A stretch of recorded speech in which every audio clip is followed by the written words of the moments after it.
मुझे अपनी समातों पर बिल्कुल भी यकीन नहीं आ रहा था। ऐसा लग रहा था जैसे एकदम से आसमान मेरे सर पर आ गिरा हो।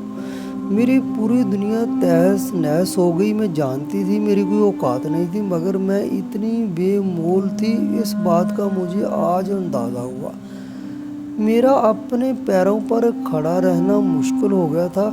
अगर मैं दीवार का सहारा न लेती तो लम्हों में ज़मीन बोस हो जाती। मुझे अपनी कम-उम्ईदगी का बुरी तरह से एहसास होने लगा था। मेरे पूरे वजूद पर कपकपाहट तारी थी। मुझे अपना वजूद खाली और खोखला महसूस हुआ। इतनी बड़ी दुनिया में मैं एकदम से तन्हा हो गई। आखिरी सहारा बचा था मेरे पास जीने का, आज वो भी मुझसे छिन गया था। मेरे सर पर कोई साहिबान नहीं बचा था। दादी झूठ बोलती थी, गलत कहती थी, मेरा नसीब शहजादियों वाला होगा। अगर आज वो जिंदा होती तो देखती मैं कितनी बेवकूफ़ थी। मेरी ज़िंदगी मुझ पर उस वक्त तंग हो गई जब मेरा बाप इस दुनिया से रुखसत हुआ। मेरे बाप के मरने की देर थी। मेरी माँ मुझे दादी के हवाले करके अपने मेके चली गई और कुछ ही अरसे में दूसरी शादी रचा ली। उसे मेरी ज़रूरत नहीं थी, वो जवान थी, उसे दूसरा मर्द मिल सकता था। तभी अपनी 4 माह की मासूम बच्ची को खुद से दूर करते हुए मेरी माँ को दर्द महसूस नहीं हुआ था। जब मैं अपनी सगी माँ के लिए कोई औकात नहीं रखती थी तो कोई और क्यों मेरी फिक्र करता और मेरा एहसास करता। मेरे ताया और फूफियों ने यही किया और मेरी जिम्मेदारी उठाने से इनकार कर दिया।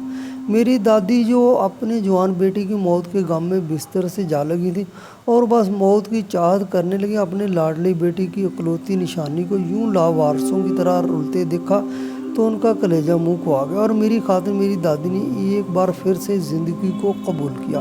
उन्होंने बिस्तर छोड़ दिया और मुझे सीने से लगाए सेहतयाब हो गई। मुझे गोद में लेते ही दादी को जैसे सुकून मिला था। ताई और फूफियाँ कभी नहीं चाहती थी कि मेरा वजूद उस घर में परवरिश पाए, मगर मेरी दादी ने उनके सारे मंसूबों पर पानी फेर दिया।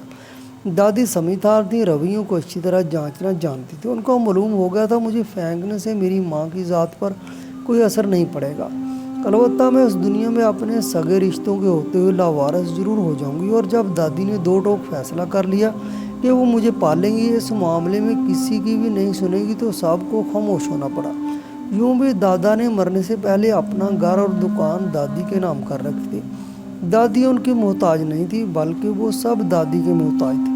मेरा नाम दादी ने रोशनी रखा। प्यार तो मुझसे कोई नहीं करता था, अलबत्ता प्यार का दिखावा ज़रूर करते। मेरे मामले में दादी बहुत सख्त मिजाज हो गई। अगर कोई मेरा दिल दुखाने की कोशिश करता या मेरे साथ सख्त रवैया रखता तो दादी इस बात को अपनी अना का मसला बना लेती और दिनों तक उन लोगों से बात नहीं करती थी। जो भी था, घर और पूरे ख़ानदान में मेरी दादी को बहुत ही इज्जत और एहतराम से नवाजा जाता था।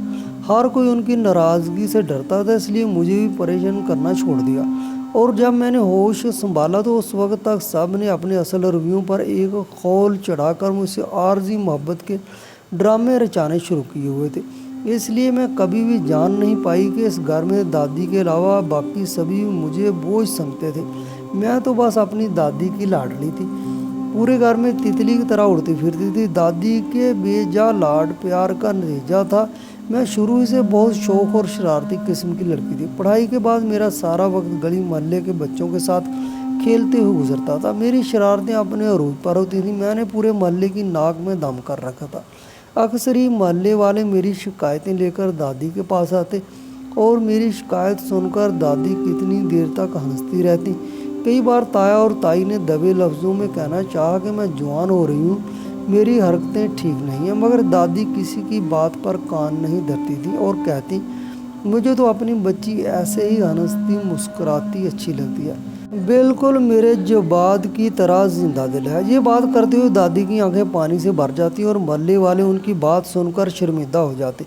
सभी दादी के इस दर्द से वाकिफ थे। दादी को अपना छोटा बेटा बहुत प्यारा था, वो भी अपनी माँ के बहुत करीब था। शायद मेरे बाप को अंदाज़ा था कि वो बहुत जल्द इस दुनिया से चला जाएगा, इसलिए ज़्यादातर वक्त अपनी माँ के पास गुजारता था।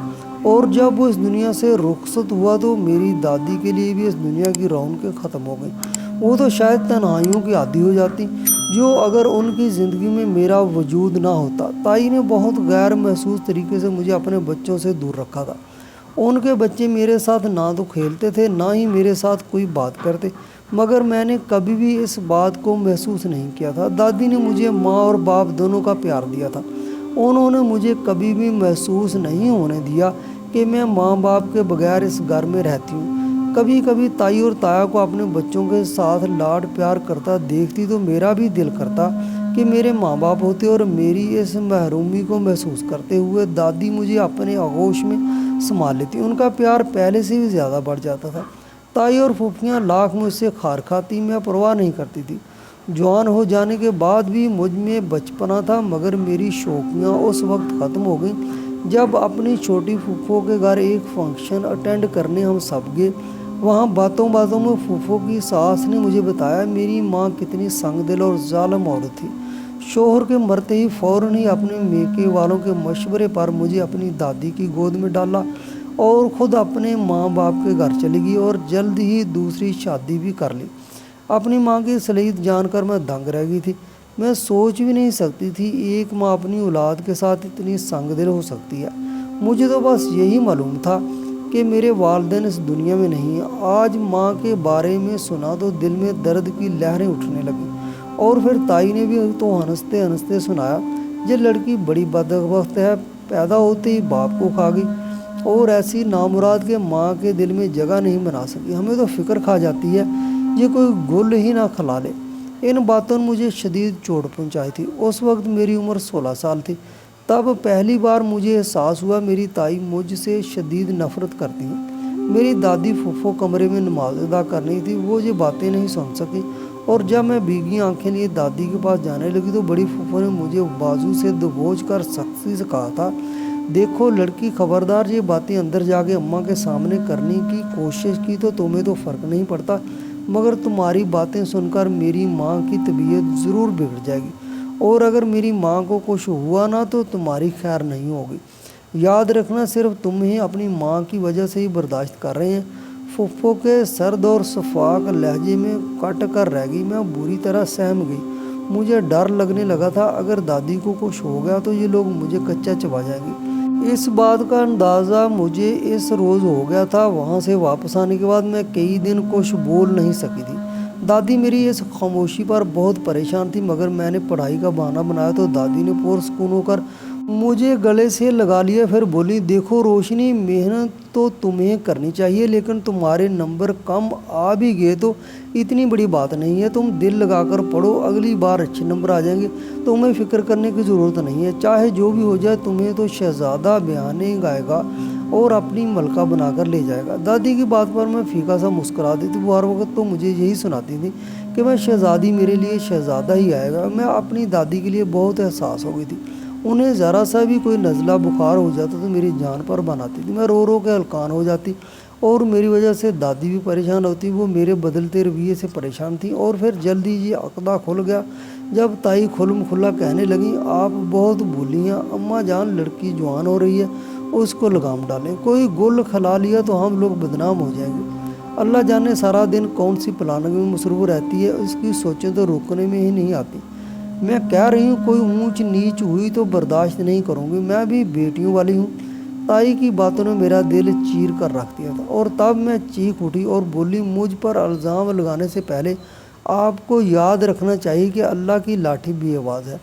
आप मुझ पर इसलिए कीचड़ उछाल रही हैं कि मेरे सर पर ना माँ है ना बाप। लावारिस जानकर आपने मेरे किरदार पर तोहमत लगाना शुरू कर दी है। मैं शरारती हूँ मगर बदज़ात नहीं। आज के बाद मेरे किरदार की धज्जियाँ उड़ाने से पहले 1000 बार सोचना, मुझे मेरी दादी ने पाला है, उस औरत ने जिसके आगे पीछे आप सब घूमते हैं सिर्फ इसलिए कि घर उनके नाम है। अपनी बात करके मैं तो कमरे में आ गई, मगर मेरी बात ने ताई के तन बदन को आग लगा दी। उनको बिल्कुल उम्मीद नहीं थी कि मैं इतनी अचानक दादी के सामने सारी बातें कर दूंगी। वो बिलबिला उठी और यह हकीकत जानकर दादी की अज़ियत का कोई ठिकाना नहीं रहा था। वो बहुत बूढ़ी हो चुकी थी। अब घर में ताई का जोर चलता था। अब दादी किसी को कुछ नहीं कह सकती थी। अब अक्सर ताई मुझे बातें सुनाती और मेरे हर काम में 100 ऐब गुनवाती। फूफियाँ भी मुझे देखना गवारा नहीं करती थी। मैं उन रवैयों को आदी नहीं थी। चाहे दादी के एहतराम में या कोई और वजह, किसी ने भी मेरे साथ इस तरह बात नहीं की थी। मगर तो अचानक से सबके रवैये देखकर मेरा दिल दर्द से बढ़ता जा रहा था। दादी को भी चुप लग गई थी। उन्हें अच्छे से अंदाज़ा हो गया था कि अब सब मेरे साथ क्या होने वाला है। اب تو میرے کردار کی بھی دھجیاں اڑائی جاتی۔ دادی اکثر بیمار رہنے لگی، وہ میرے لیے پریشان رہتی تھی۔ میں ہر ممکن کوشش کرتی کہ پہلے کی طرح شرارتیں کر کے اپنی دادی کو خوش کر سکوں، مگر دادی کی رنجیدگی کم ہونے میں نہیں آ رہی تھی۔ پھر انہی دنوں دادی کی ایک دوست ان سے ملنے چلی گئی۔ برسوں بعد دونوں سہیلیوں کی ایک دوسرے سے ملاقات ہوئی تھی۔ کتنی دیر دونوں گلے سے لگ کر روتی رہیں، اور دادی کی دوست دوسرے شہر بیاہی گئی تھی، اس لیے شادی کے بعد دونوں سہیلیوں کا رابطہ نہیں ہو سکا۔ مگر اب سگے بھتیجے کی وفات پر ان کا اس شہر آنا ہوا تو انہیں دادی کا خیال آ گیا۔ دادی نے محنت کر کے اپنی سہیلی کو اپنے پاس روک لیا۔ مجھے بھی بہت اچھی لگی تھی، میری دادی کی طرح نرم مزاج، پرشفیق سی۔ مجھے بہت پیار سے انہوں نے گلے لگایا تھا۔ ہمارے گھر رہتے ہوئے انہوں نے دادی کی اداسی اور پریشانی کو محسوس کیا تو دادی سے پوچھ لیا۔ تب دادی نے اپنی سہیلی کو سارا احوال کہہ سنایا اور کہا، میں ہر وقت بیمار رہتی ہوں، کب میری آنکھ بند ہو جائے کوئی خبر نہیں۔ ابھی تو میں زندہ ہوں، میری بچی کے ساتھ یہ حال ہو رہا ہے۔ میں جانتی ہوں میرے مرنے کی دیر ہوگی، یہ لوگ میری معصوم بچی کو دربدر کر دیں گے۔ اس بات نے مجھے ڈرایا ہے۔ کچھ سمجھ نہیں آتی میں ایسا کیا کروں کہ میرے مرنے کے بعد بھی میری بچی کا مستقبل محفوظ رہے اور یہ دنیا والوں کے ظلم کا نشانہ نہ بنے۔ ابھی تو میری بچی بہت معصوم ہے۔ ساری حقیقت جان کر دادی کی سہیلی نے چٹکیوں میں مسئلہ حل کر دیا اور میرا رشتہ اپنے پوتوں کے ساتھ کر دیا۔ رشتہ مانگنے کی دیر تھی، دادی نے ضد پکڑ لی، تم بس اپنے پوتے کو بلواؤ، میں روشنی کا نکاح اپنی زندگی میں کرنا چاہتی ہوں۔ دادی کی سہیلی نے بھی فوراً اپنے پوتے کو بلوا لیا۔ میں اچانک آفتاب سے بخلا کر رہ گئی تھی۔ میں اپنی دادی کو روکنا چاہتی تھی، میں اس سب کے لیے تیار نہیں تھی، مگر دادی نے میری ایک نہیں سنی۔ بس جیسے دادی کی سہیلی کا پوتا آیا، میرا اس کے ساتھ نکاح کر دیا گا۔ وہ شاید اپنی دادی کا بہت ہی فرما بردار تھا، تبھی اس نے اتنی اچانک رشتے پر مسئلہ کھڑا نہیں کیا تھا۔ دادی کو جیسے میرے نکاح کا انتظار تھا۔ نکاح کے کچھ دن بعد وہ اس دنیا سے چلی گئی۔ میں دادی کی وفات پر چیخ چیخ کر روئی تھی، میں پاگل ہو رہی تھی۔ دادی کی سہیلی یعنی اماں جان، جو شادی کچھ وقت بعد کرنا چاہتی تھی، دادی کی وفات کے بعد رخصتی کا بھی سوچ لیا اور 2 جوڑوں میں مجھے اپنے گھر لے آئی۔ میں شدید غم میں ڈوبی تھی اور محسوس ہی نہ کر پائی کہ میرا شوہر بہت زیادہ سنجیدہ تھا۔ وہ بالکل چپ تھا، ایسے جیسے اس کو منہ میں زبان بھی نہ ہو، لیکن گھر پہنچتے ہی اس کی زبان کھل گئی۔ وہ اپنی دادی سے لڑ رہا تھا، اچھا نہیں کہ آپ نے میرے ساتھ اتنی اچانک مجھے بلا کر آپ نے میری زندگی کا اتنا بڑا فیصلہ کر دیا، وہ بھی ایسی لڑکی کے ساتھ جسے میں جانتا تک نہیں۔ مجھے پیار سے پالنے کا اتنا بڑا صلہ تو نہ مانگتی۔ اب انجان گھر میں اگر آپ کو انکار کرتا تو مجھے پتا تھا آپ نے وہیں مجھ سے ناراض ہو جانا تھا اور غیر لوگوں کے درمیان آپ کو شرمندہ کرنا مناسب نہیں سمجھا، مگر آپ نے میرا ذرا احساس نہیں کیا، مجھ سے پوچھنا تک گوارا نہیں کیا۔ آپ اچھی طرح جانتی ہیں کہ میں ابھی شادی کے حق میں نہیں تھا، میں خود کو سٹیبل کرنا چاہتا تھا۔ آپ کو سختی سے منع کیا تھا، ابھی میری شادی کا نام بھی نہ لینا اور رشتہ کرنا تو دور کے بعد آپ نے میرا نکاح کرا دیا اور زبردستی اس مصیبت کو میرے گلے ڈال کے یہاں بھی لے آئی۔ اب خود سنبھالیں، مجھ سے توقع مت رکھنا کہ میں اس کا خیال رکھوں گا، یہ اسے قبول کروں گا۔ یہ باتیں میرے شوہر نے میرے سامنے کی تھیں، میں سر جھکائے وہ ساری باتیں سن رہی تھی۔ مجھے رونا آ رہا تھا۔ میرے شوہر کے جاتے ہی اماں نے مجھے گلے سے لگایا اور بولی، فکر مت کرنا، تھوڑا جذباتی ہے مگر دل کا بہت اچھا ہے، ابھی غصے میں ہے، میں نے بھی تو اتنی اچانک اتنا بڑا فیصلہ کر لیا اس لیے غصہ ہے، لیکن اس کا یہ مطلب ہرگز نہیں کہ وہ تمہارے ساتھ برے طریقے سے پیش آئے گا، تم اس کے ساتھ بہت خوش رہو گی، ابھی یہیں میرے پاس سو جاؤ، شہریار آئے گا تو میں اس کے کمرے میں بھیج دوں گی۔ یہ تو شکر ہے باقی گھر والے گھومنے گئے ہوئے ہیں، ہمیں آرام کا موقع مل گیا، مجھے دلاسا دیتے ہوئے اماں جان آخر میں بڑبڑائیں۔ میں نے ان کی کسی بات کا کوئی جواب نہیں دیا تھا، میں مکمل طور پر ان کے رحم و کرم پر تھی، وہ میرے ساتھ جو بھی کرتے میں کسی سے گلہ نہیں کر سکتی تھی۔ 2 دن تک میں نے شہریار کو نہیں دیکھا، وہ کب گھر آتا ہے اور کب جاتا کچھ خبر نہیں تھی۔ میں تو گزر رہی تھی، میں اماں کے پاس ہی رکی ہوئی تھی۔ 2 دن بعد سب گھر والے آ گئے، اماں جان نے میرا تعارف ان سے کرایا تو سب کے منہ کھل گئے تھے۔ ان لوگوں کو اندازہ نہیں تھا اماں اتنی اچانک اپنے پوتے کا نکاح کر لیں گی۔ سب نے سخت الفاظ میں اماں جان کو باتیں سنا ڈالی۔ اماں جان بھیگی آنکھوں سے ان کی باتیں سنتی اور انہیں سواری دینے کی کوشش کر رہی تھی۔ تب نہ جانے کہاں سے شہریار آ گیا اور اونچی آواز میں بولا، یہ شادی میری مرضی سے ہوئی ہے मुझे अम्मा की पसंद पर कोई मसला नहीं है और मैं चाहता हूँ कि मेरे मामले में कोई भी ना बोले और अम्मा जान को बातें सुनाने की बिल्कुल भी ज़रूरत नहीं है। जिसने जो भी बात करनी है मेरे साथ करे।